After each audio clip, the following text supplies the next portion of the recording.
Welcome into Locked On Knicks. Is Isaiah Hartenstein's future with the Knicks a little more secure now? Could Mitchell Robinson's be less secure? And is Goga Bitadze a potential replacement for Mitchell Robinson should the Knicks trade him? We're getting into all it right now on Locked On Knicks. You are Locked On Knicks, your daily New York Knicks podcast, part of the Locked On Podcast Network, your team every day.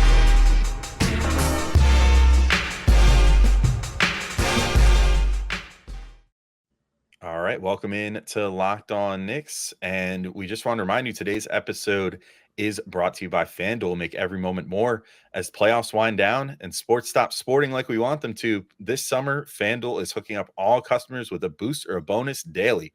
That's right, there's something for everyone every day, all summer long. Visit FanDuel.com/lockedon to get started. And I want to thank you guys for making Locked On Knicks first listen, or maybe your second listen every day today. If you listen to our first episode earlier, this one is our second one of the off-season weekend news dump that we're doing today. So be sure to check out the first part where we talked about Paul George and that potential situation, the newest on OG Anunoby. But there was just too much for one episode today, so we're talking about this as well. But make sure you hit the notification bell on YouTube and the auto download function on your favorite podcast app so you never miss an episode, just in case we do hit you with 2 episodes in a day. Probably will happen again this week, considering it's the official start of the offseason with the draft and free agency coming right up. So definitely keep yourselves in the know. I'm Alex Wolfe. I'm editor-in-chief of Knicks site, The Strickland, as you can find Strick.land. He's Gavin Schall, favorite play-by-play broadcaster's favorite play-by-play broadcaster. And Gavin, we've got new news on Isaiah Hartenstein and Mitchell Robinson. So maybe the way we'll do this, I'll present the news from Jake Fischer, and then you can present the news from Ian Begley, and then we can get into discussing what's going on here. So Jake Fischer said, Hartenstein at this moment is now generally expected to return to New York as the Knicks have contacted opposing teams about moving Mitchell Robinson. So that's a large development because it does stand to reason if the Knicks didn't know that Hartenstein was probably coming back, they probably would not be trying to move Mitchell Robinson because that would be their number one contingency against that. And then Jake goes on to say the Thunder were once considered a possible purveyor of another short-term balloon payment, with Isaiah Hartenstein frequently labeled by league personnel as a potential recipient. The Caruso deal doesn't entirely eliminate that possibility, although multiple figures with knowledge of OKC's thinking indicated the Thunder are far more likely to pursue a situational reserve big man to support Chet Holmgren in the front court, as opposed to dramatically shifting the effective 5-out style of the Thunder's overall offense. That makes sense from a basketball perspective. And then Fischer concludes Hartenstein at the moment is now generally expected to return to New York as the Knicks have contacted opposing teams about moving Mitchell Robinson. Just one more drop of that news. But Gavin, Ian Begley of SNY had a little bit to add to that, and maybe, I don't want to say conflict that, but just offer a different perspective as well. Yeah, so the first part of this is maybe the most interesting. Heard something similar to the Yahoo report referring to what Jake Fischer said on New York Knicks Mitchell Robinson. In New York Knicks talks about potential trades, Robinson's name has come up. Don't think NYK is fully committed to moving him, but his salary, 2 years left on a 4-year, $60 million descending contract, is valuable in potential deals. And Ian a lot of times says about 10% of what he knows, and he leaves a lot to the imagination. And he is like very, very, like if you listen to him on our podcast in the past, if you listen to him on his recent appearance on Knicks Film School, he is very much inclined towards saying, I am only going to talk about publicly what I know 100%. I will hint and describe as a prediction stuff I'm actually pretty sure on, but not ready to go with yet. So to me, I wonder if that circles back to our last episode, Alex, on Paul George. I won't go too far down that rabbit hole because we just spent 30 minutes talking about it. If you missed it, we put that out earlier today, so certainly go check it out. But when he says the New York, he doesn't think that the Knicks are actively shopping him essentially, but his salary is valuable in potential deals. I look at that like, all right, like kind of similar to how Mitch was marketed in the past. Like if we're blown away by an offer or stars on the table, that's when Mitch could potentially get dealt, particularly if you think Hartenstein's coming back. Though Begley directly mentions a team other than the Clippers. He mentions the Wizards are among teams whose talks with the Knicks have included dialogue on Robinson, and goes on to say, I'm sure several other teams have talked to the Knicks about Mitch, their 26-year-old starting center. One other note on Hartenstein. Again, this is Ian Begley. I would guess that Hartenstein returns to New York if he's deciding between a Knicks offer and an offer that's a bit higher. So basically he's saying if it's close, he could definitely see Hartenstein come back to the Knicks. The Knicks have Hartenstein's early bird rights, so they can only offer him, this is all stuff we know already, $16 million in the first year of his new contract. It can be as long as 4 years and for as much as $72 million. Two of the teams that were the main threats for Hartenstein, Orlando and Oklahoma City, could offer Hartenstein significantly more. In theory, those teams could offer Hartenstein a number that would be difficult to say no to. Another factor to consider if Hartenstein gets a Godfather offer, state income tax. The state income tax in Oklahoma is lower than in New York. Florida has no state income tax whatsoever.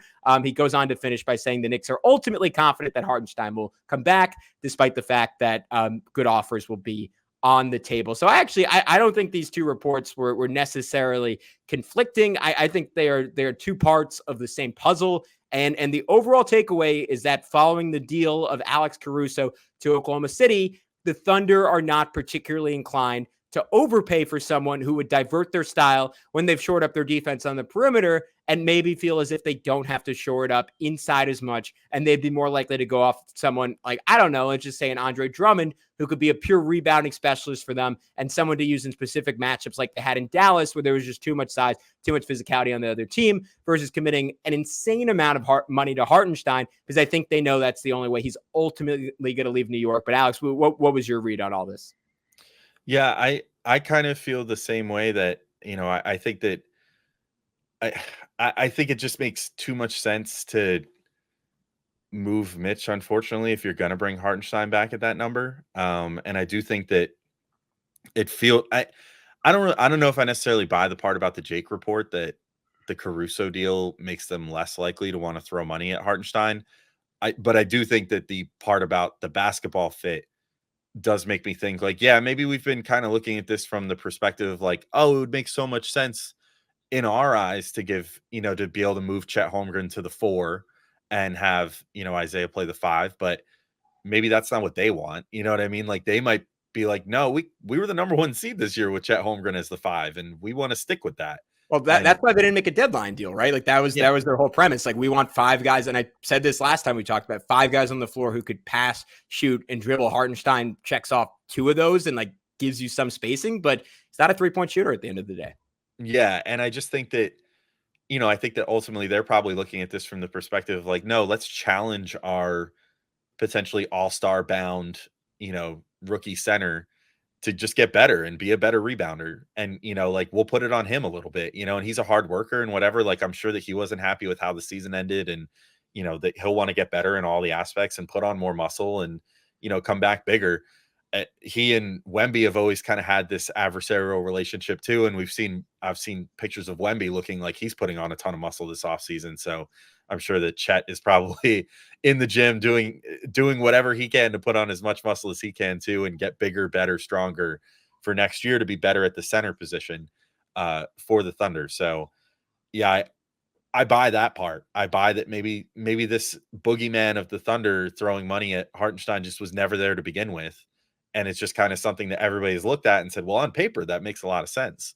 If you want to sort of change how you play a little bit and sort of adjust to the other teams in the conference, rather than building out your own style and trying to make them adjust to you. Because, getting a Hartenstein would feel to me like a move to say, like, this will help us against a Nikola Jokic in the future or something like that, because we don't know if Chet's quite there yet. But I think it makes a lot of sense. I think, unfortunately, the Mitch part makes a lot of sense to me, too.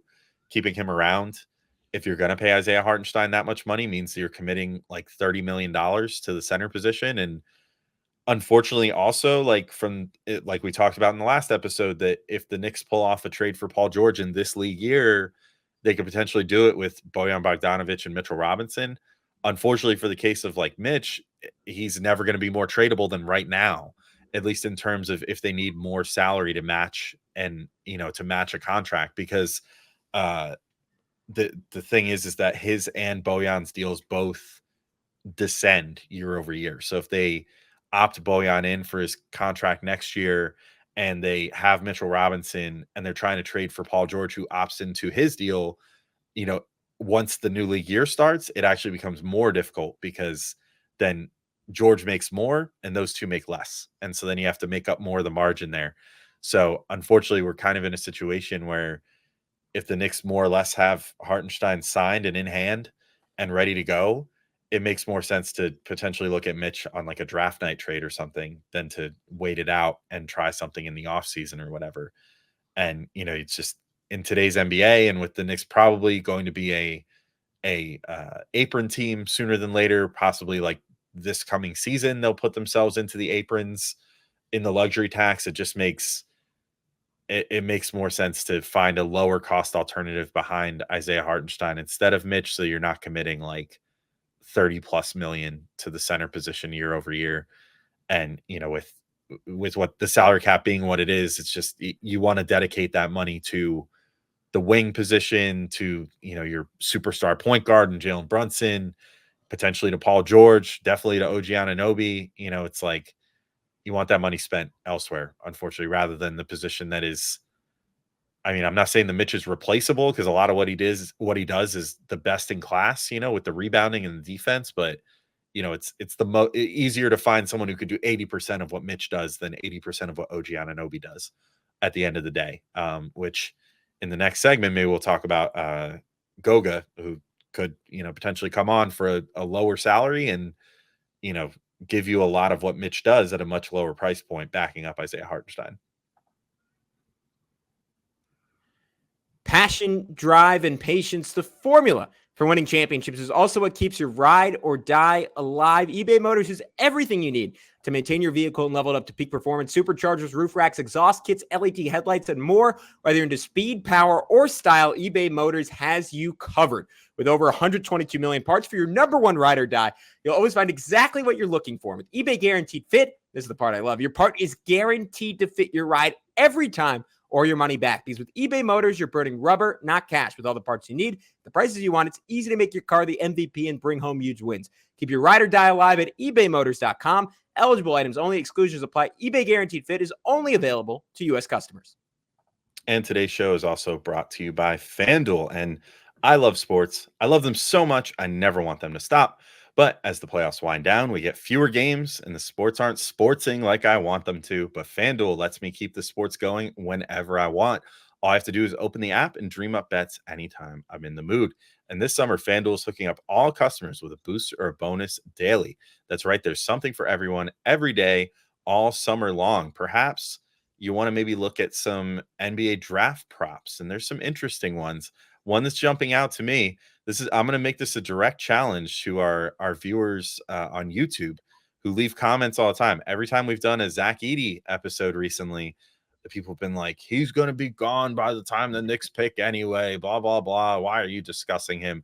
Well, tell you what, put your money where your mouth is, commenters, because you can bet that Zach Edey will be a top 20 draft pick at minus 480 odds right now. So if you want to do it, go on FanDuel, go ahead and place that bet and say that you think Zach Edey is going to be a top 20 pick. Maybe comment it in the YouTube comments afterwards, just to let me know how confident you are in it.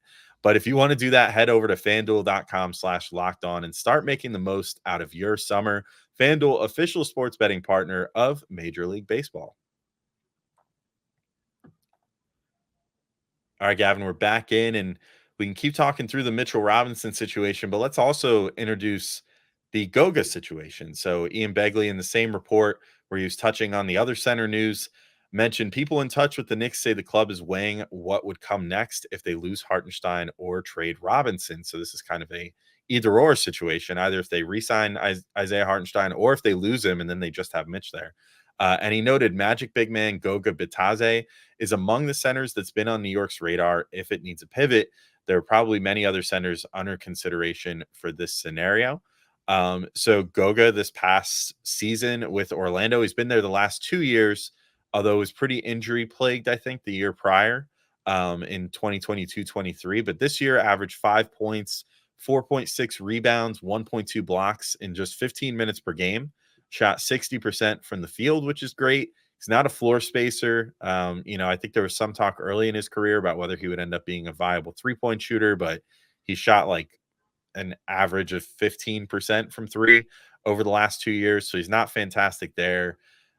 He doesn't shoot a ton of free throws, but he's not a great free throw shooter either. He's actually gotten sort of worse throughout his career. He started off as around a 73% free throw shooter and now shoots about 65%, which is around where his career average is at this point. So Gavin, to me, seems just kind of like a good reserve big, though. I mean, if you're ultimately locking in on Isaiah Hartenstein, and then if Tibbs maybe even wants to explore a little more of what he sort of stumbled into in the playoffs of some of the small ball scenarios with OG Anunoby kind of being the rim protector, maybe a guy like that just makes more sense rather than having, both Isaiah Hartenstein and Mitchell Robinson, or even paying a guy like Precious Achiuwa something like $10 million a year if you can get Goga for like half of that. So I'll zoom out here and I'll finish up on Goga. But to me, you are only trading Mitchell Robinson in that Paul George type scenario, right? Like if you need to clear salary for a star, I totally get it. To do it preemptively does not make a ton of sense to me, just because, like, to Begley's point, like, it is a descending contract. Like he is under an absurdly good deal for what he brings to the table, which, like, we say it all the time, but I think it's worth reiterating because it was a long time ago. Like, he was playing like a top 5 defensive player in the league for like the first 15 games of the season before he got hurt, right? The amount of ground he was covering, the rim protection, and then on the other end, like, just historic offensive rebounding numbers. The reason to get off him is, again, like, it is ultimately about money. It is about clearing room for a Paul George and saying, like, we just have to have a guy who, like, if is not a minimum at that spot, making like no more than I think what Precious would get, which is something like $6 million a year. And you just need him to make that trade work from a numbers perspective if the deal's for Paul George specifically. But I guess I just want to clarify, because I don't want anyone and I don't think it would be, but for them to be the takeaway from this episode from a basketball perspective, I think it is really hard to justify trading Mitchell Robinson unless you had a bona fide stretch 5 coming in. And that's why, like, if you go back to a year, I was doing podcasts on Kristaps Porzingis, and I hate to take a victory lap on that guy, because, man, it has been a point of conversation for 5 years for us on the show. But that would have been the best case scenario for the Knicks, right? Like a center who was like a lights out shooter, could protect the rim, who had a post game if you tried to put a small on him. There are just very, very few of those guys out there. We've talked about Miles Turner for years. Like, that is what I think the Knicks ultimately want the future of their center position to be. And, like, the next few days we'll highlight guys further, like Deron Holmes, Kel'el Ware, who could maybe bring that down the road. It is just really, really difficult to find someone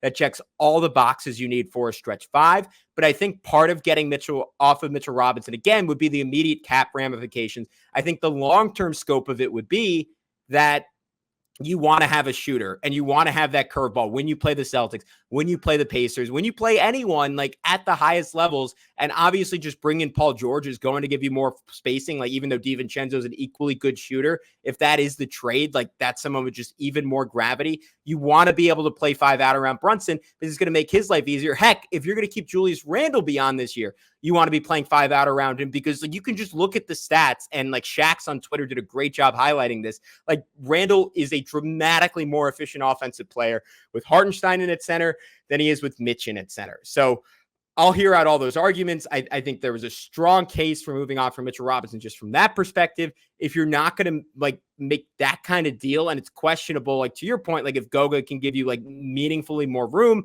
if Precious can give you meaningfully more room, I think a little bit more room, because Mitch is about as parked at the rim as any center in the league. It's just not worth it, because I would just like to see what Mitch could do playing for a full year with OG Anunoby defensively. Like, to me, there's some Timberwolves East potential there. And also, like, it's hard to overlook what he did against Joel Embiid, right? Like, he was so much better than Hartenstein in that matchup. But if you get the Sixers again, like, maybe the Knicks will have a much better team than Philadelphia on paper. Maybe they'll lose, because, like, as much as we'd hate it, Embiid puts up 40 a game when it's Hartenstein guarding him, or Hartenstein fouls out and then you have no one to guard him. Like, those are sort of my biggest concerns. Ultimately, again, like, I'll say for the 4th time, at the end of the day, if you're getting George, like, make the deal. If not, there's just no world where I would move on from Robinson. I had to get that out there before we go all in on the Goga possibility. Yeah, I'm not in love with the idea either. I mean, Mitch has always been one of my favorite players on the Knicks. I from a purely business perspective, I could sort of get it, just in how much money you're putting into that position when you're staring down the barrel of, the second apron in the luxury tax, and that completely, like, kneecapping your team. If $6 million would make that difference, which would be, let's say that's the difference between a Mitch and a Goga, and then you get a little more flexibility for one more year. I can maybe see it just in the overall aggregate, but man, yeah, it would be a lot better to have both of them because Mitch does do certain things that Hartenstein or better than Hartenstein does. The big thing with Hartenstein was kind of like, and this even dates back to like last year when he took over and this year, honestly, because Mitch was playing so well to start this year too. But like Hartenstein always has kind of done like defensively and rebounding and whatever. I think he does about like an 80% impersonation of what Mitch can do. But then obviously has the passing chops, a little bit more ability with the ball in his hands to put it on the floor for a second, before he makes a pass or whatever, more so than Mitch does. And a little more touch around the rim and stuff like that on stuff other than dunks. So that's what makes Hartenstein the starter in this equation. But the things that Mitch does the best, he still does better than Hartenstein. And that's not going to change. And it's good to have that as sort of if that's your backup, first off, that's crazy. And then secondly, to have that as your ace in the hole in case you do run into a Joel Embiid or a Nikola Jokic or whatever situation, and Mitch is just the better fit to defend. That's a great ace in the hole to have, to be able to pull that off. But if it does come down to it and the Knicks ultimately do include Mitch in like a George deal, I do really like Goga as a potential option. I would maybe even prefer that to bringing back Precious, as tough as that is, because I really appreciate what Precious did too. But I just think Precious might field some offer from somewhere for some team that's willing to give him like 10 to 12 million a season, which the Knicks could match, but might not be financially smart for them to match because of where the luxury tax is going to be and everything. In that case, if you can get a guy like Goga for, like the taxpayer mid-level exception or something like that, and get him for like $5-6 million, whatever that's going to be this year, that might be a good investment. And a good guy to bring in that does a lot of what Hartenstein can do. I think that Goga is decent as a passer as well. And, sort of, like shows a lot of the same stuff that Hartenstein does. So he gives you that opportunity to kind of have the same look out there at center, no matter what, which I think would be appealing to the Knicks, if they're trying to have a replicable play style, both, with the starters and off the bench, and have someone you could potentially slot in there. If Hartenstein gets in foul trouble or something, I think he's a good bet. I also would totally love to still draft another center too, which we'll talk about more as we continue our draft coverage this week prior to the draft on Wednesday. But, I think that if you want someone that's more plug and play and will need less time to learn the game at the NBA level, I think Goga could be a good fit there. Yeah, I hear you. I think to your point, it just comes down to if they can afford it. I'd rather have Precious than Goga, just because I think I like having the stylistic diversity and having a center in Precious that's super switchable, and you can kind of go to that lineup you went to late in game 4 against the Sixers and say, all right, Precious, you're playing the 4, and we're going to double Embiid every time, and you're just going to have to run around like a chicken with your head cut off and close out on shooters. And like Precious was the 1-5 guy in the Knicks. Like Hartenstein can do like a facsimile of that. Precious is the one guy who's really comfortable playing in chaos defensively, switching onto a guard and locking up a guard. Like I'd be lying if I said I wasn't a little disappointed in his playoffs, but I thought the flashes he showed in the regular season, and I think I loved having him as someone who's just an explosive rim runner for Jalen Brunson. But to your point, that could be the perfect type of dude to find in the draft. Someone who's like, even like Ware, someone like who could pick and pop and is like just a freak athlete. Like I think he had the best combine score, which is basically an overall measure of athleticism of anyone in recent NBA history at the center position. So he would certainly be someone for the Knicks to go and target if they can make that work. But I'd like that pivot point. And the point I'll end on, and if you want to respond to it, let me know. Isaiah Hartenstein is just not a 40-minute guy in the playoffs in the way that Josh Hart is, in the way that Brunson is, in the way that DiVincenzo can be, in the way that Anunoby ideally isn't, but can for like a closeout game and a few game stretch.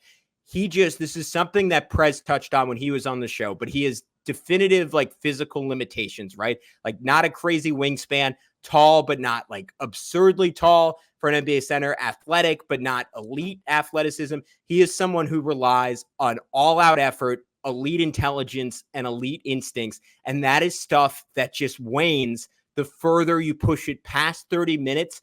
There are slightly diminishing returns. It's not to say he can't play 40 minutes and be good, but if you want the peak version of Hartenstein that we got, I think through the middle portion of the season, and you want him to stay healthy doing it, you just need someone in potentially in the finals that can give you 13 minutes at that center spot. And we've seen that sink teams like the Sixers in the past. So it's really important, like if you swing that Paul George trade and you're like, all right, we are all in, that you find someone, and maybe that's Goga, maybe it's not Goga, that can play 13 minutes against the Boston Celtics, and you're not getting your butt kicked and run off the floor in those 13 minutes, because I don't think Hartenstein is someone you can bump up in the same way you could bump up other guys on this roster. Yeah, all good points. And I guess we'll just see how free agency goes, whether the Knicks end up pursuing Precious again, whether they want to keep him around.